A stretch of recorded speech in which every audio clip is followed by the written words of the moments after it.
Welcome to a very special episode of George and Charlie Off the Bridle. Not only is this our Royal Ascot Preview, but thanks to our friends at Fitzdares, episode 3 of series 4 is being recorded in front of a live audience in the very stylish Fitzdares Club here in London. We're looking forward to the royal meeting and reflecting on the derby, as well as chatting through a whole bunch of other stuff, not least Nottingham Forest return to the Premier League. So without further ado, it's time for the boys to shoot from the hip.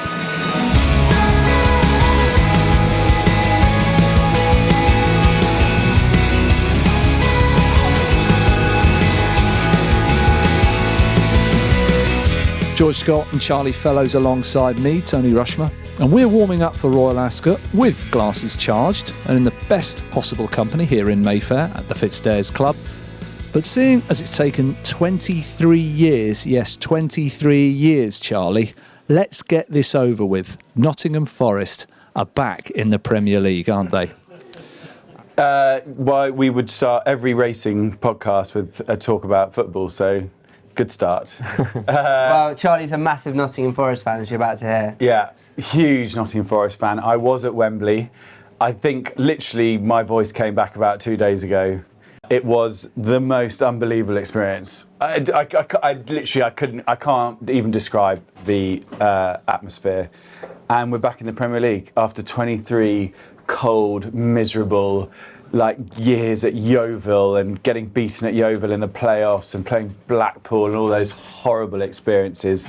We're now back in the Premier League, where we belong. And our keeper has already turned around and said he's not signing a new contract and he's leaving. So that's a great start. Where's he off to? I don't know. He said we haven't offered him enough money and he's going to go. So Well, it's not looking good. Charlie, as a Norwich fan, I can just tell you the next 2 months are going to be fun till next season starts, and then just get ready for 9 months of hell. I know. I promise you it's rubbish going up to the Premier League, so enjoy this bit now because it's about to get worse. But I suppose you are actually on a full-time high because you had a double this afternoon, didn't you? Tell us about the horses that won today. Well, it's about time your season clicked into gear. You just can't. You can't literally. Been a bit slow. We've had a lot of seconds, George.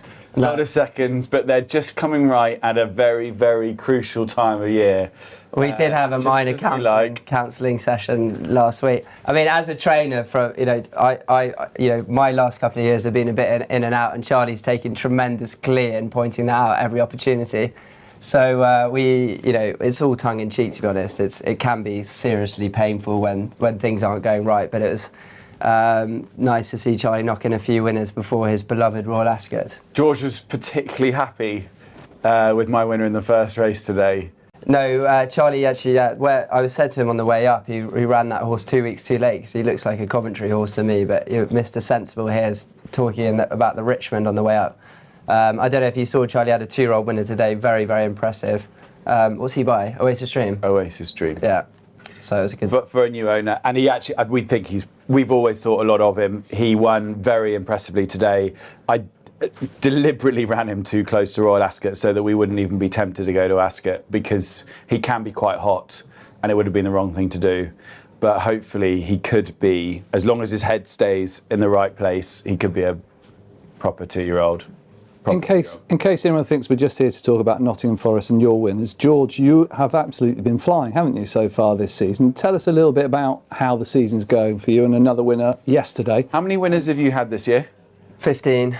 No, how many, honestly? No, only 15. It's 15. You've had 15 already this year? Yeah. How many did you have last year? For God's sake. Not many And more. the year before that, added shocking. together, how many? Yeah. Give him a moment. Come on. We're at 20% this year. Already? Trade Yeah. 20%. Had a lot of winners. No, it's been a great year. We've had a really good year, thank God, so far. But it's only, it's the start. It's the start of, what was that? We're at the midpoint. There's a lot of racing left, and we've got a few runners at Royal Ascot, and actually a filly won last night who I really like up at Hamilton.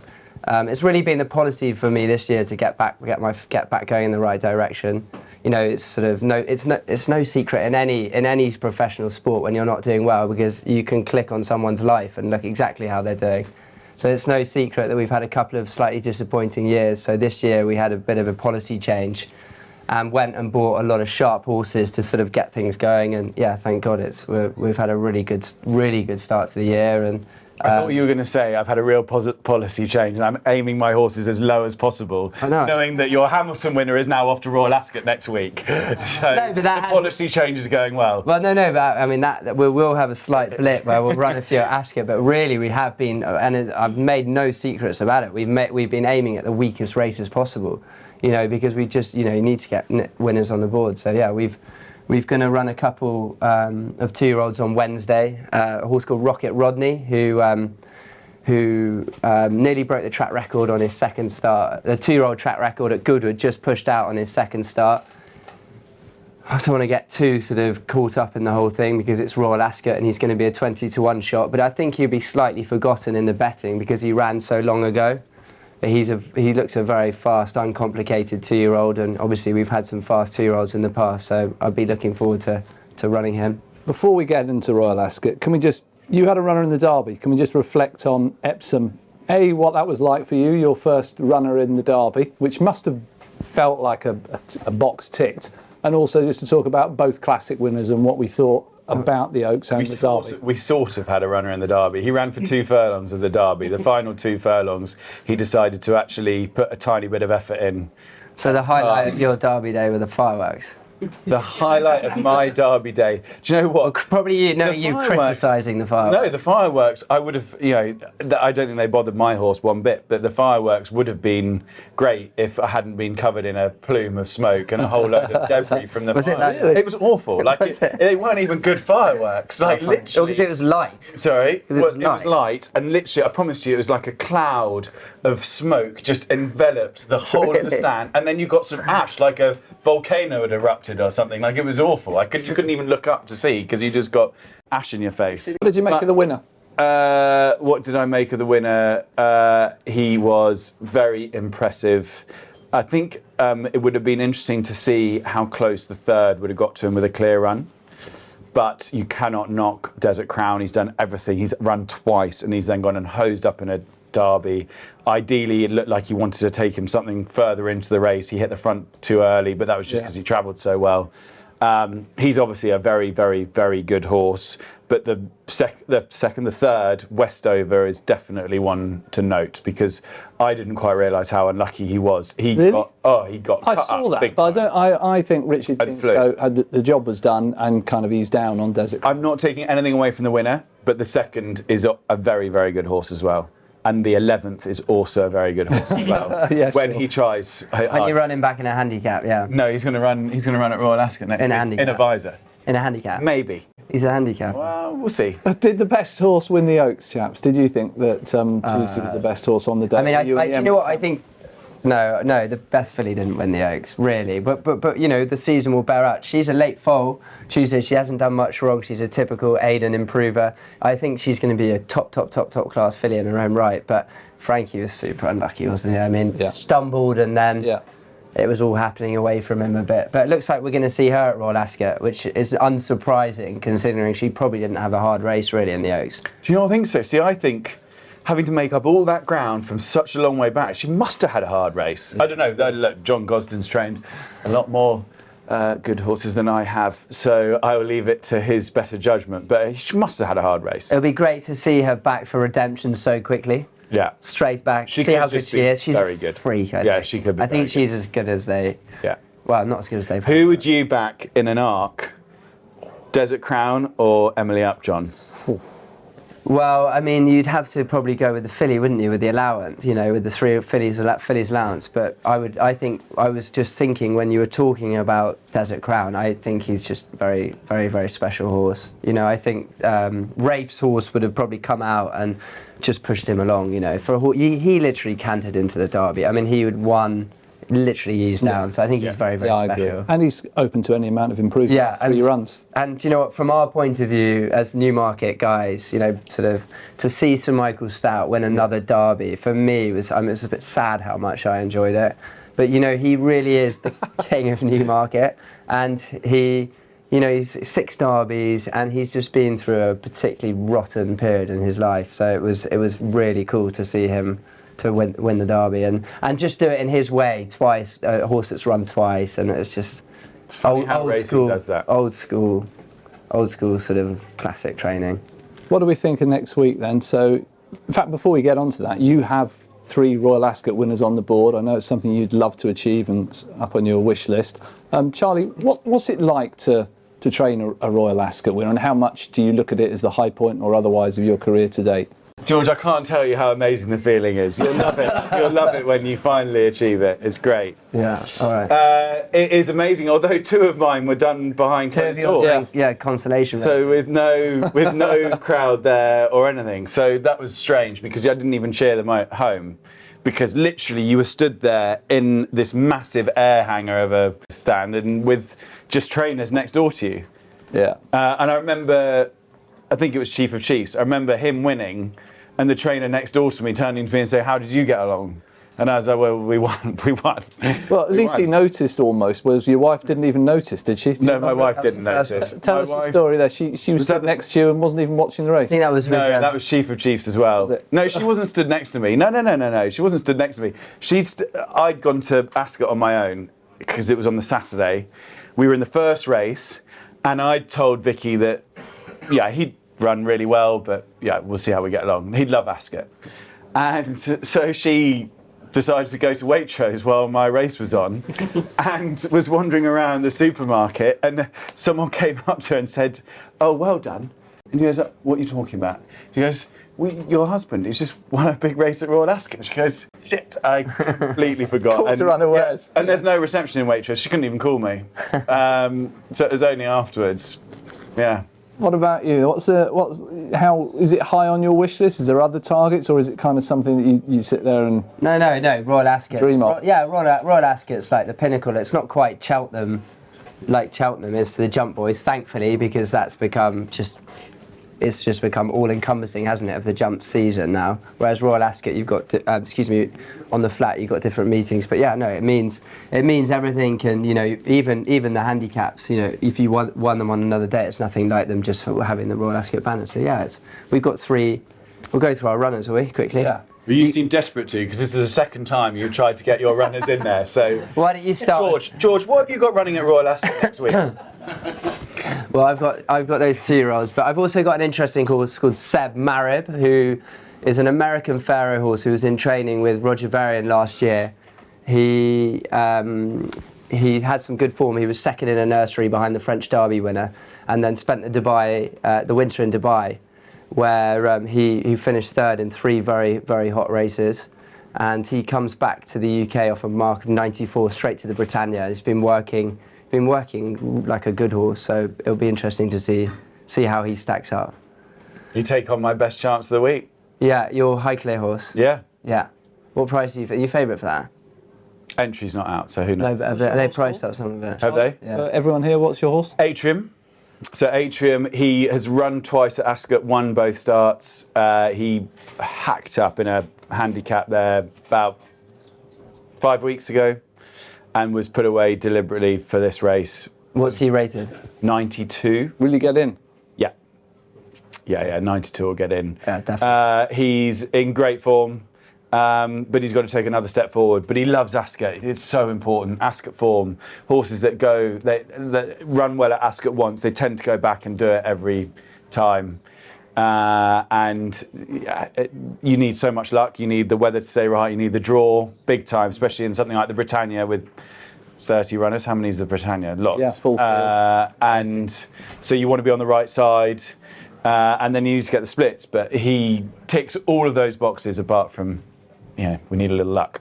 Full field handicap, will he thrive in that environment? There's bound to be some pace on there. The quicker they go, the better, because he's a hold-up horse, so he'll love it. It's technically he is absolutely tailor-made for it. And what else have you got? And he's a funny horse because he shows you nothing at home, absolutely nothing. Like he wouldn't do a tap work on past a 60 rated horse. And who rides him?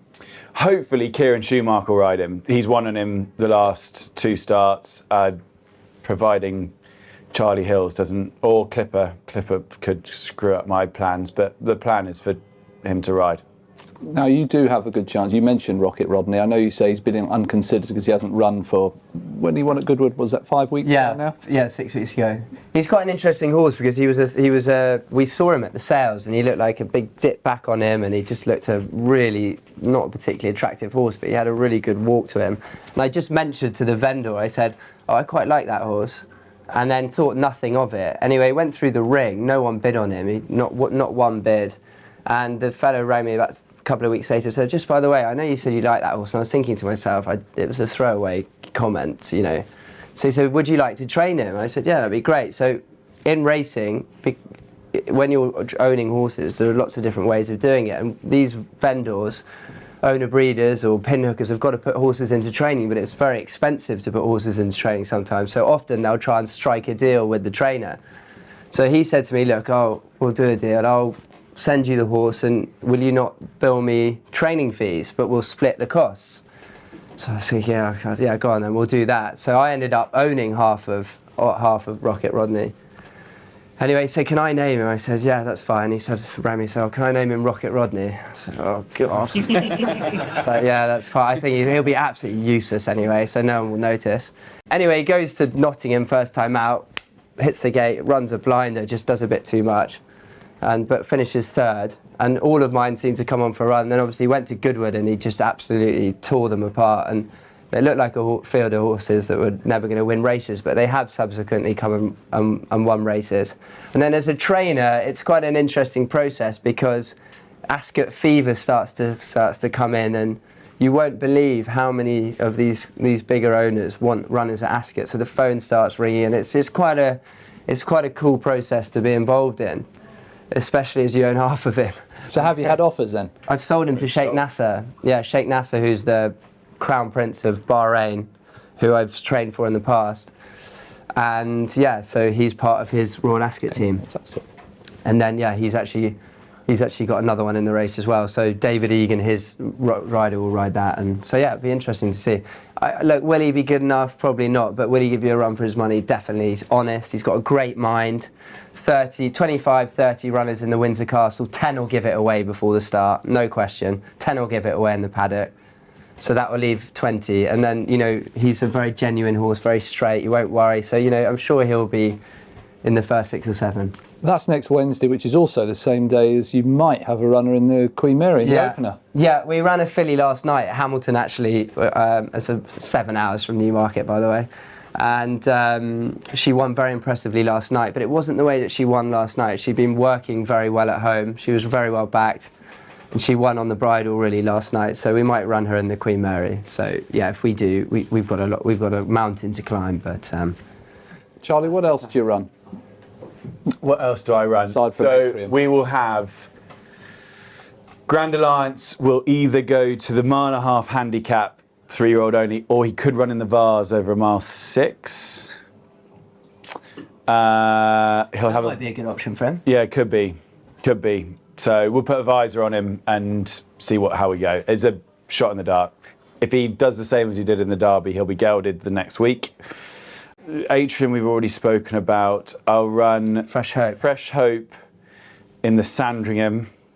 This is a filly that Charlie's been talking about from the moment this podcast started this year, hasn't he? Yeah. Been going on and on and on, and it hasn't quite come right. But I've just got a feeling that it will come right spectacularly. Maybe not quite win the Sandringham. She needs to get in. That's going to be the biggest problem. 82. She's going to be right on the borderline. Well, both of the last 2 that won it, both were rated 81 and 82.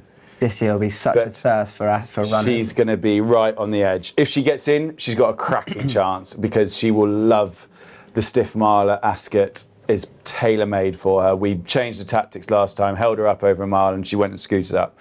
And yeah, we'll see. She'll have a great chance if she gets in, but it'll be literally Thursday deck tracking at 10 o'clock, hoping that she squeaks in. I will run Chief of Chiefs and Ejtilab. We'll go for either the Buckingham Palace or the Wokingham, depending on what the ground is like. Ejtilab will probably step up to 7. He's been crying out for 7 for a while now. He's in great form, looks a picture. Chief of Chiefs loves Ascot, will have a cracking chance wherever he go. He ran in the Victoria Cup, never came off the bridle. The Dream will run in the Platinum Jubilee. She loves Ascot. She's an Ascot specialist, but that race will be hot as hell. So she will be 50-1. Who have we got coming over for that? Who's going to be favourites for that? Aussies. Do you know anything about them? Home Affairs will be favourite, and is very good. It'll be a very, very, very strong race. But she loves Ascot. Her record at Ascot is exceptional. And if she got it all right and put a race together, she could run into the first 5 or 6, and you'd be delighted. There's more as well. A horse called Fi, who came over from Andre Farbes. He will go to the Palace of Holyrood, which is the 5 furlong handicap. He's not had an easy preparation. He's not been straightforward, but I might just get him there. Is that 3-year-olds only? 3-year-olds only. He's got to work on Saturday, get through that. If I'd had an easier preparation, would have been, but the owner's desperate to go, so we're going to give it a go. But often I've found that doesn't really work if you're doing it like that. But he looks a picture. I just could have done with another week. Are there any other races in which you're not participant in that you're particularly looking forward to watching a certain horse? I mean, obviously we all can't wait to see Baid, and we all can't wait to see how Karius. good is Baid? I mean, how would you compare Baid to Frankel? We're not going to know until he takes on the 3-year-olds, until he runs against a Caribus, until he runs against, or steps up to 10, runs against the Derby winner, possibly Desert Crown, or something like that. I mean, the Queen Anne is a formality. He's beaten them all before. He won't come off the bridle. It's boring. It's not boring. It's great, but we're not going to learn anything. We will learn something either at Goodwood or in the Juddmonte. Or in the Juddmonte. That is when he will have to take on a proper horse. Not saying he hasn't beaten proper horses already. That sounds really harsh because he's absolutely demolished. I mean, he beat Palace Pier. He's a very, very, very, very good horse, but he's still got bigger obstacles to overcome this year. They're not in the Queen Anne. The Queen Anne's done. It's finished. He literally, all he's got to do is jump out the gates and he's won it. But the Goodwood and the Juddmonte, that's when it gets really interesting. Because a lot of people, friends and stuff in Newmarket, think he's as good as Frankel, or would say he is in that. It's amazing, really. He seems less complicated. Like Frankel was a handful, whereas this fella seems like push button. He's like every trainer's dream. He was incredible. He literally doesn't seem to have a weakness. Frankel had a weakness. There was, especially he nearly got beaten at Royal Ascot in the St James's Palace. Even that though wasn't his fault. No, but it was slightly. It's him up there, and even at Newmarket. Although he demolished them, like he was vulnerable that day. Like he did way too vulnerable much. To who? If he'd had a proper horse against him, but he killed them. You can't do that. Yeah. Whereas Baid, he doesn't have a weakness. Like he is so straightforward. He switches off. He's he could be very, very, very good. I want your opinion on Caribus. Did we see the best 3-year-old miler that day in the Guineas, or have we seen a better one amongst the opposition, either in the Irish Guineas, etc., when Native came out and won? Who do you prefer? Because on that day, he was the best horse on the day, but is he better than Native? Or well, I mean, look, I don't know if they'll come back together, will they? I think they both won the Juddmonte later on. Yeah, no, I think Kariba is definitely the best 3-year-old at the moment, and he's a neater, more compact, probably a more economical horse. So I wouldn't swap him for the other horse. So he'll win the St James Palace. The fillies race is going to be fascinating. You've got George's filly Cachet, then you've got obviously in Spiral, and then Dermot Weld's filly, who won the Irish Guineas. Yeah, I mean that's one of the races. That's probably the race of the meeting. Nearly. Apart from the sprints, I think the sprints are, with the Aussies coming back over and everything, the sprints are really good this year. But that, as far as home soil is concerned, that is an absolute ripper. Dermot Weld, they think that is. Yeah, well, she'll be favourite. That's the 3 Guineas, isn't it? The form of the 3 Guineas brought together in the coronation. No, that's on the, as it should be. On the round mile, isn't it? Yeah. I fancy Cachet on that round. Yeah, well, she'd love it round there, won't she? Really, but Ascot is so hard to make the running. But no, I agree. She's got on the round track, it's easier. Yeah, because you can keep on the round track, it's much easier to make the running. Questions for George and Charlie. George and Charlie, would Golden Pal, would it be your nap of the meeting or your lay of the meeting? I mean, Wesley's really cranked up the old audio on him, hasn't he? This week, he's saying how well he's training. I mean, he's an extraordinary fast horse, and I wouldn't stand here and say that he's a lay by any means. You know, he's one of the most exciting horses of the week. He's obviously been training great. The weather is going to be important to these foreign horses, isn't it? It looks like it's going to stay dry. We're going to have a lovely ground, so that's not going to be a factor. So, I mean, I'm afraid I had to fall in the middle, but I'd be more with him than against him for sure. What do you think? I'd be the other way. He's never won it. Has he won at Royal Ascot? No. He's been beaten every time he's come over here, and he's running in the King's Stand. Yeah. I think the Aussie horses are so strong. Nature Strip runs in the King's Stand. He's a proper horse. Is he boarding with you? No. Charlie's got a few. I've got a few internationals. I've got Artorius, who's the Freedman horse, who runs in the Jubilee, Diamond Jubilee, who's is quite a long price. He's got some really good form, and I know they think that Ascot will really suit him. And then I've got Christophe Clement's horses. He's got Pizza Bianca that runs in the. What does she run in? She runs in the Duke of Cambridge. And then I've got a couple of 2-year-olds of Rusty Arnold's in with us. But I can just see him going off absolutely flat out and not getting home again. If you can't win at York, you're not going to win at Ascot. Not doing what he does. He just goes out too hard. And it is so, on that straight track, making all in those big fields is so difficult to do. And when you've got those seasoned Aussie sprinters coming over, do the Japanese, are they in the, because they've got a sprinter over here as well. I can't remember which race they're in. Diamond Jubilee. Yeah. But like, it's quite stiff Ascot as well, isn't it? That's the stiffest furlong in the finds them out. country. It's so hard. And when you go out as hard as he does, I personally, I don't think he can win it, but that probably means that he'll hose up. More questions, please, about any subject, not apart from Nottingham Forest. Yeah. So, Prince of Wales Stakes, you've got Baybridge v the Japanese horse Sharia. Did she win the Dubai Shima Classic by, was it 5 or 6? Yeah, she looked absolutely hammered them. What's the opinion there?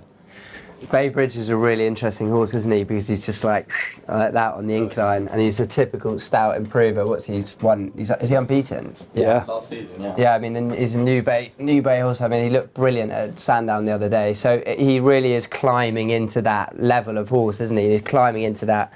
Whereas she, as you say, that was the night they took over, wasn't it?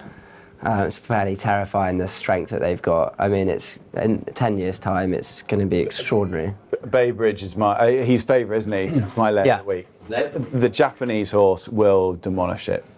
You're right. In 10 years' time, the Japanese will rule the racing world. In fact, it could even be sooner than that. They are buying all the best bloodstock, all the best mares. They are getting stronger and stronger and stronger. And structurally, they've got the most amazing model to produce. The industry has so much money, and they are going to be impossible to compete with soon. And we've seen it more and more often. Deirdre came over and won a Group 1. She wouldn't hold a candle to the stuff they're bringing over now. And the thing that's running in the Prince of Wales is proper horse. I'd say he's going to be very difficult to beat. Do we think Stradivarius is going to have a perfect swan song? Oh, I don't know. He's so hard. I saw him yesterday, actually. He's just an amazing. His love of racing is just amazing. He's a real character in Newmarket because he's been around a long time. But he goes up Warren Hill like he's a young horse, like a 2-year-old. I mean, again, as I said, the weather is key for him, isn't it? You know, he doesn't do much wrong, but he just doesn't like really soft ground anymore. He hates it, you know, and that really blunts his speed. And if he gets himself in a pocket, he can't get out of it anymore. But on this ground with a clean run round, you'd be with him. You'd have to be with him, no? I mean, what's going to beat him on good to firm ground? Really, it's the same old horse. It's the same horses. There's a couple. Well, Alan King's horse would have his number, wouldn't he? Trushan. Yeah. The ground. The ground's. It looks to me like the ground's going to be. It's going to be nice beautiful, quick. They'll be able to. Trushan won't run. It might run, but if I'd have Stradivarius any day on quicker ground. Stradivarius. I don't know what you think, but I think is one of the greatest training performances we will see in our generation. To keep a colt interested and happy racing for that long is utterly remarkable. I cannot tell you how hard it is. The fact they've kept him sweet, kept him at the top level for as long as he's been, is absolutely amazing, because a lot of colts would have got sick of it a long time ago. Yeah, it would be amazing. I think that there isn't anyone that wouldn't like to see him win. Yeah. It would be a wonderful story. Without wishing to blow smoke, is that, you just mentioned John Gosden there and the training performance that it is that kind of, if it wasn't in someone like John's hands, you might not be able, and in a team like Clarehaven, it might prove too hard for certain stables, certain trainers? Is it the fact that you've got an experienced handler, the fact that Stradivarius is? I don't think Stradivarius would be half the horse he was in a lot of other yards in the country. No, not a chance. Do you agree, George? Yeah, no, John and Tay, but John's a.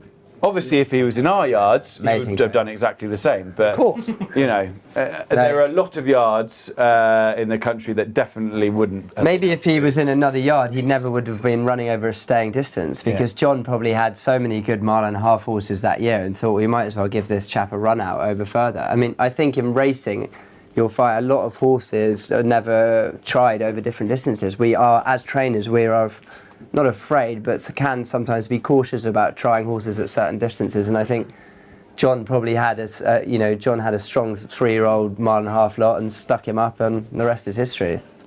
What would be your multi across the 5 days? Yeah, Emily Upjohn, Baid, and Hurricane Lane. I don't know. I mean, are there any other bankers? I mean, the 2-year-old racers this year are the most interesting, because these 2-year-olds, I think, probably the best generation of 2-year-olds that I've certainly seen since I've worked in racing. They're, the speed figures they're running, but the Americans coming over. Aiden's 2-year-olds this year just have been on fire. Every time he's sent one to the track, he's probably had 10 super impressive performances. So there's no 2-year-old naps. I think you'll see all the 2-year-old races will be 5 or 6 to 1 the field. So that makes for an interesting betting here. Don't think that there aren't a bar. Baid and Emily Upjohn, I guess, if she turns up, there aren't many naps. There can't be many short price favourites. It seems like a very open year this year. Yeah, no, definitely. The sort of quality it's a lot of strength and depth in a lot of the races. I'd say may not be an easy year to try and pull up a multi. There's one horse there, actually one that a friend of mine owns, called Miss the Cut. Again, of George's mile in the Golden Gate on Saturday, and he's a horse that was part of the Shadwell dispersal. An owner of mine, a good friend of ours, picked him up and sent him to George, and he's won his last 2 starts in novice company really, really well, and they've just stopped and put him away. He's called Mr. Cut, and I know they think an enormous amount of him. They think he's a real proper horse. He'll probably be favourite for that race, but he's definitely one to. She might be my charity bet later. While we're on the subject of bets, we always come to both at the end of every episode for a nap. And as we're in the company of Bobby here, who kindly gave us £500 charity bet at Christmas, and yours won, Charlie. What are you going to do for us this time for the boys' charity bets, Bobby? What have you got for us? Go on. Well, if you remember, George went very quick with his choice and literally chose one of his selections. Yeah, but I was second at 24 hours, after the podcast. It came second, Track the Truth. You can't knock it at Chelmsford. Yeah, that's... and then, you can't really. Thursday nights at Chelmsford is George's bread and butter. Charlie went to Kempton for a Wednesday night. No, he didn't. He was more patient. He was more patient. He waited a while. Anyway, rate of inflation. So we thought we'd do a £1,000 free bet each for the 2 of you. Winnings going to the official Fitzdares charity, the British Racing School. So I'll hand back to Tony, and come on, let's get some good ones in. No pressure, lads. Yeah, £1,000, British Racing School. I'll definitely have Mr. Cut, 500 quid each way on Mr. Cut. Mr. Cut, £500 each way. In the Golden Gate. George? Saturday. Charlie? I am going to go all in. Don't bet one of yours. So. No, I'm not. All in on the Japanese horse in the Prince of Wales Stakes. Very good. Written those down, Bobby? All done? I'll listen to the podcast back. Good man, excellent. Suggest you all do the same. That's just about us. We will finish off. Thanks ever so much to the Fitzdares Club and Will and Bobby for having us. It's Thanks, been great. guys. Thanks so much. Thank you.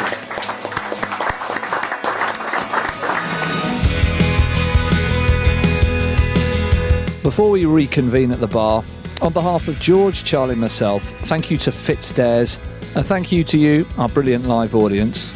We will be back after Royal Ascot for another episode in July.